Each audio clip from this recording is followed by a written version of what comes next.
community. And Great. interesting, the chemistry and business. I mean, you always had sort of this split interest. How did that come about? So the business side was the first one that came by because my family, like my mom was in bakery. Like in Ethiopia, she had a little bread factory. Does she still have a bakery? No, she doesn't. Jeez. I All know. right. Okay, we'll let it go. Yeah, I wish she did. I wanted some Me bread. too. Yeah. So business was something that I just grew up with. Okay. All my family members did imports, exports, so business just came naturally. Okay. Science was more as I got older. I was always one of the curious children that asked a lot of questions, but my mom was not educated, so she didn't know the answers. So the way to get answers was to go into science and try to go to school. Go to school, Yeah. And that's when started my curiosity of, wow, this is how things happen, and why is this, why is that? So, and I just fell in love with answering those questions. Science was And the life sciences, biology. I mean, that's what got you excited. Chemistry was the one that got me excited. Okay. Life sciences, I didn't get that much exposure in the beginning, so I didn't know much about it. But chemistry in Santa Monica, I met a professor that really dig deep into why chemistry matter and why chemistry is everywhere. And if you have a great understanding of chemistry, everything else just makes sense. Everything else just follows. Yeah. That's absolutely So then true. I just built up on that, took my chemistry, and then applied biology to it, and then start studying the human body. And that really does, I think, sort of, it's the entree to pharmacy. I would guess. I mean, how did you get interested in pharmacy? Pharmacy. So I always wanted to do a career that I could help people with, and I knew that healthcare was one of those fields that were about the person, about taking care of somebody, about giving your all for somebody else. Pharmacy-wise, I didn't know if that was the one. I thought in the beginning I was going to be more MD, but I figured out early on that I don't like blood or the sight of it. So I decided that was not the route for me. So then when I fell in love with chemistry, one of my family friends who's an MD told me, maybe you should check into pharmacy. I think you'll really like it. And then when I got into it, it was just a click to realize that we take these little pills that do so many wonders, and figuring out what each one does and why it does it. It was kind of like magic. So I wanted to study that. So you're studying it, right? Yeah. I mean, you've been here, what, month now? A month, A whole month. A whole right? month. That doesn't make you a pharmacist, but you do have the white coat. Exactly. So what's your experience been like for this last month? It's been amazing. It's everything I hoped for and more. Okay. I think like one of my favorite classes right now is drug metabolism class. Okay. I think it's called Pharm 301. It's already started talking about the metabolism of drugs, how to enter your body, and how the chemistry applies to them. And it's so amazing to see how humans have made this thing where it goes into you and changes you for the better or the worse. But there's so many things that we do understand, at the same time we don't understand. So it's amazing to be in classes that start going into that instead of just covering what's been in the textbooks. So, are you working hard? Yeah, every day. That's the only way you learn a lot. Yeah, That's my work. study a lot. And how do you like all the team emphasis that we have? I think it's amazing. Fun? Is it good? Yeah. I always been a team player, and I always found out that I work better in teams than more individual. Not that I can't do individual, but I prefer team because of the different perspectives you get. It's great to bounce ideas from one to another. And I find myself retaining more information with the team because I have to explain why something, why I got this answer compared to you. And that kind of keeps going on for a while, and we get debates, but it's been lovely. That's the secret your faculty keep from you, by the way. Yeah. Is they learn more than you do by teaching it. There's no question about it. That's clearly the best way to learn is to explain it, to teach it, to kind of dig into it. And I think just random questions come up when you're trying to teach somebody the material that you never thought about, and makes you look at it from a different perspective. So I really enjoyed that team building. Well, you obviously came to this with a real commitment to help people and use your chemistry, and you did some pretty remarkable stuff as a student in terms of setting up an organization. Tell us a bunch about that. Yeah, I'm really anxious to hear. Something that's been a life goal for me was to do a foundation that gave back, because so many people have given to me throughout my life, and was a plan to do that later. But then I realized, why not now, right? Okay. So we founded Tena Foundation with two of my other friends. Tena means health in Amharic, which is my natural language. from Ethiopia, and our mission is to spread compassion, resources, and knowledge to eradicate health disparities. So we wanted to create different projects that align with that, because what we realize is people want to help, that you have to make it easy for them to help. There's a lot of people that have skill sets that just don't utilize it beside work. So we figured if we make these different projects, maybe people will come. So one of the projects that came out of it was Homies Care. And Homies Care is a project to try to bring awareness to the homeless population. So that was the first stage, was just awareness. We try to get people to know that there are actually humans that we forget about every single day. Then it kind of grew on that. Then we got to the stage of like connection. So we made these three pillars: awareness, connection, and action. So first, kind of get people there. So the event attracted them there to assemble care kits. Then we kind of connect them to people that are already working in the field.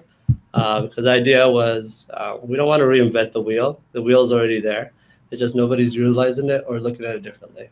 So we connected with a lot of shelters that are local to us. Services The services, yeah, nonprofits that also sure. work in the sector, Uh-huh. because we wanted to know what's your perspective, because this is a problem that has many solutions and many perspectives of it, and we don't want to be the one to tell you this is a solution for you. Right. We just wanted to expose our volunteers to different solutions, and maybe they could align with that, or maybe they could come up with different ones.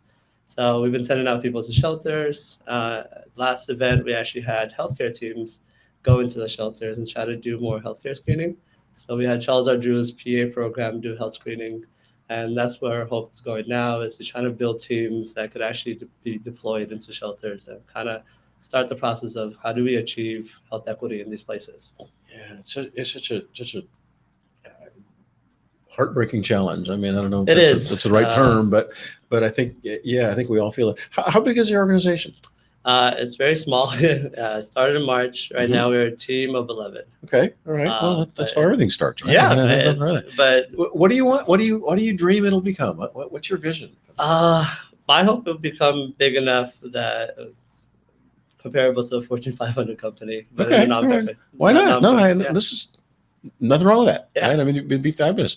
Have you gotten donations? Are you getting people to donate money? So How's we've that been getting work? donations more from people. They will Venmo us, Okay. or they will do Eventbrite. Okay. But now we started doing partnerships with different companies. Okay. We realize companies want to do good. They just don't know where to send it, or Right. they don't really know what happens to the items when they send it. So we partnered up with hotels. We're in talks right now with Best Western to try to get their hygiene products. Right. We figure out that they have to go through cycles where they have to either discard or do something with it. So we said we could just take your surplus and then we could utilize it.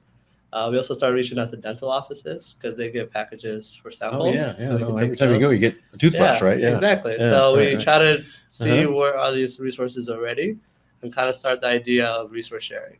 Because we have resources at different places that could be moved to where it's needed, just there's not the right people for it. So we're trying to be more of the platform that allows people to connect one side to another and pass that resource. What kind of feedback have you gotten from the folks you've been able to give these kits to? Amazing feedback. One of the things we always hear is we finally feel like we're recognized as humans. I think a lot of people forget they're first humans. So when you walk by them, you don't really say anything. Sure. And then you also forget that we take for granted these small little items that we have. So they've been really happy to get. One of the biggest response we get is from socks. I didn't really figure out that socks is one of the biggest commodities in the homeless population. Yeah, tell me about that. I mean, that's fascinating. Yeah, they don't really get socks. Socks is something that most of them wear for months. And if you wear socks for months, you know how you get sticky, athlete foot. Good. Most of these people have already other health issues, diabetes or so forth. So keeping the same socks all the time it's not healthy for them, and their personal hygiene goes down. Yeah. So we try to give them socks when we can. We've been doing it every 2 months. Our hope is try to do it every month, and then try to partner up with socks companies so we can actually do this more in recurring events. All right, that's an incredibly wonderful idea. I mean, I really hope it succeeds. And so you want to start a club here to do that as well? So I wanted to find a way to still be able to grow the foundation to wherever I go. So I wanted to make a club and and make the KGI students join it and see the impact they could do right now. Yeah. So the club is going to be called CARE, and CARE stands for Community Advocacy, Resource, and Education. So it spells out CARE. Okay, that's very cool. So with this one, we wanted to see that we have healthcare students already attending here. Like I mentioned to you before, we try to deploy healthcare students or professionals into the shelters. So we thought, okay, well, maybe start it here where we have the students already here and kind of partner up with different schools that are around us. So we want to reach out to Western and see Sure. the DO students want to join us, or the Of course. dental students, Mhm. UC Riverside for the medical one. And I heard KGI is also going to get a medical Absolutely, one. yes, and we should So, certainly be involved with this. Yeah, so Absolutely, hopefully we'll build Mhm. that interprofessional teams and train them Mhm. now that when KGI Medical has one, they can just join. Of course. The other part we wanted to incorporate into this club. So Keep keeping I your know. camera can't see it, so don't worry about it. You're just gonna get bruised here. Sorry. It's also to include the mentorship part of it. Yeah. The other part, You brought up mentorship. Who are your mentors? my mentors. Who do you look up to? The women in my life, starting Okay. from my mom, my grandma. Okay. They've been. Tell me a little bit about them. Just Sorry, get emotional. That's quite all right. They've been around for me all the time. The women in my life are the ones who are the strongest ones, who always taking care of me, who always give me the advice that I needed at one point. When they didn't have a lot, they still gave. So that kind of makes me want to give. Of course. Of course. Beside that, I've been having a lot of, as I grew older, I'm getting more male models. So I have two right now that have been amazing. His name is Dara. He's been amazing to me. Okay. He's more of the business side, so he's been teaching me how to do the management side or how to think about it. He worked for Honda for a while, so he's been a great mentor. The other one is Dr. Singh. He works for Charles Ardrey University. Okay. I did research with his wife, Dr. Pervin. She was really amazing, exposed me to the research. But he always emphasized that research is about redoing something over and over until, you realize, you're doing more research. And that's something that I try to incorporate into my life. When we get data, how to utilize that data and kind of learn from it. Yeah, mistakes especially. Yeah. There's no question. I think those are the best lessons you learn. Yeah. So I've been fortunate to have that. And then last 2 years ago, I met Dr. Freedy. She was my director at my old school at Charles Ardrey University. And she was the first one to make me realize that what I'm capable of. Made me realize that I'm more than just a student. I'm more than just what everybody else labels me. Kind of gave me the confidence to do the things I'm doing now. I just have to say, I think you're a lot more than that. I think you have enormous potential. I'm really proud to see what you're doing. Just a little thumbnail thing again. Tell us a little bit about your classes. What do you do as a first month pharmacy student? How would you describe it to someone else? So hard work. Yeah, a lot of hard work. A lot of team activities, right? Yeah, you're constantly involved with your team. So you start off with a team of either 5 or 6. That was pre-chosen for you at the beginning based on your different personalities, characteristics. Then when you meet these people, you're given different assignments as you go. We're more in the flips classroom. Right. So that means the learning happens before you come to class. Were you used to that, or was that an adjustment? No, this is the first time. What do you think about it? It's amazing. I honestly believe that education should be like this, where you're not stuck in a lecture room for 3 hours listening to a professor speak. Not saying that the professors don't do a great job. It just I would be very offended. I know. But in our generation, our attention span doesn't work that well. No one's attention span does. Yeah. Actually, the data is your attention span, at the beginning of a class, your attention span is actually about 10 minutes. Okay, then you have to do something else, and then it goes down to 8 minutes and keeps going down. No, we can't do that. I mean, we as human beings can't do that. So I found myself zoning out a lot. But with the flipped classroom, you're not stuck looking at lectures the whole day. Right. It's already pre-recorded for you, so you can learn it on your own pace at home. Right. But when you get to class, you'll get more of the homework part in class. So it's more okay, how did you actually learn this, or did you just go through the lecture? But it's hard because you have to really be disciplined to prepare for class. Exactly, and you could tell the difference. When the days you don't come prepared, you're kind of lost. Everybody's already answering questions, so it does force you to learn the material at a proper time, manage your time better.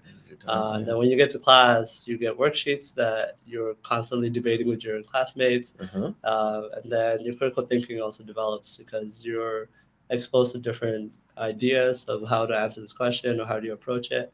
And the other part is most of the time when you get homework in the traditional system, you're kind of doing it by yourself, or Yeah. if you do it with your classmates, that's the only resource you have. Sure. But Sure. when we do it in class, we have our own group as a resource, but we also have the rest of the class. So when you Okay. get stuck on a problem and you can't answer it, Uh-huh. and then a bunch of us don't know how to answer it, then you know that's something that we need to cover more of, which you can't do in the traditional system because That's right. you just have to wait until the next lecture and And then kind of catch it up. then forget about it. Yeah. Yeah. Whatever it might be. Yeah. I've always been sort of surprised because when you go out and get a job, there's no boss you're ever going to have in the whole wide world that's going to say, okay, Jamal, I want you to solve this problem. You can't look on your phone. You can't go to a book. You can't Yeah. talk to your friends. I mean, it just doesn't make any sense, It right? doesn't add up. Right. It doesn't make any sense. But that's how we traditionally have tested people Yeah. in academic institutions. I mean, you have to know stuff. Clearly, there's a sort of a core of knowledge that you have to have. But I think what's often forgotten is this is a science-based social endeavor.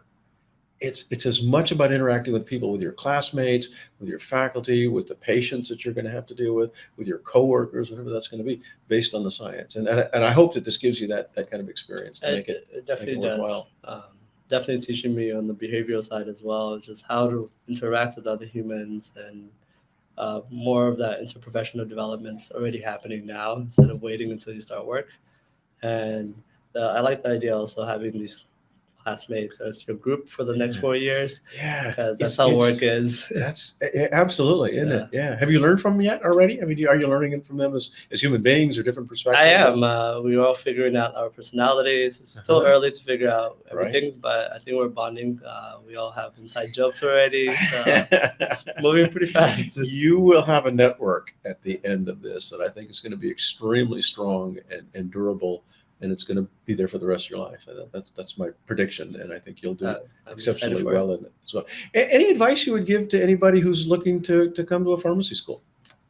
Learn your fundamentals. Okay. I will say, like, if you really hone in on your fundamentals of science, and if you really look into it, your chemistry, your biology, it'll make life easier as you get to the other stages.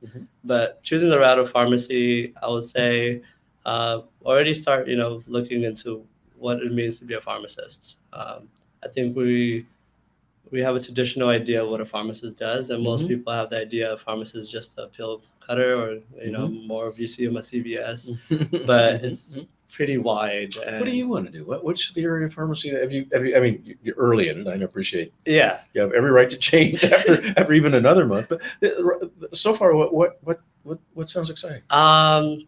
Well, I have a background in business, and I always dreamed of running my own businesses. So right now, I'm more looking into independent pharmacies, owning my own. Kind of like putting it into a clinic with other colleagues that are MDs, and try to apply newer technologies to it. I really like informatics. I can't wait until we take the certification program for it. Oh yeah, that's gonna be fun. So try to apply that to the pharmacies that I end up building, and see how we could achieve better health outcome for the customers at a lower cost, because we could reutilize technology as well as other therapies that are better for them. So right now I'm in that route, but it could change. Well, it could change. I mean, you've got a lot of time, and I'm really going to be anxious to hear more about how you do personally and professionally. And I'm really excited to hear more about your foundation. I mean, I really think it's an incredibly positive idea, and I'd like to sort of volunteer my help in any way I can to make it successful. It's really important to do it, and we're proud of you and what you're doing. Thank you. Thank you. Thank you for having me. Oh, we have a question. Oh, we have a question. A question. Maybe we'll answer the question. Okay, let's see. Oh, okay. My apologies for forgetting to ask this question. How did you hear about KGI? I actually wrote that down because I was very interested in how you heard about KGI and what got you interested and excited during the interview process or whatever. So KGI, I didn't really hear about it in the beginning when I was looking into pharmacy. I always thought of pharmacy schools or the USC's or UCSF or San Diego. But I really sat down and said, okay, what do I want? And during the master's program, I learned that I like smaller classrooms. Because during undergrad, Davis taught me that I don't really like bigger classrooms. Being one of the 500 is not that fun. Not that fun, yeah. I found that I excel more in the smaller schools, smaller teams. So when I was looking, that was one of the criteria I was looking at, and most of the schools did not fit that. KGI was the one that stood out and said, "Hey, this is a smaller school, more smaller classes, more interaction." The next thing was I was looking for something that was more futuristic. I didn't want a traditional pharmacy role, clinical or retail. I wanted something that would expose me to what's going to come 40 years from now, what's going to come 100 years from now. And KGI really stuck that with even they're saying innovation starts here. With the combination of like industry knowledge, a combination of informatics, looking at pharmacogenomics or pharmaconomics, that hit the spot for me and said, well, this is probably the school I want to apply to. And it just happened that one of my colleagues actually goes to KGI, and she's a P2 now. Her name is Paula, and she told me more about it. And then she told me about the flipped classroom. I was like, well, that's the school for me. So when I applied, I actually only applied to KGI. So it was one and done. Fantastic. That's a wonderful answer.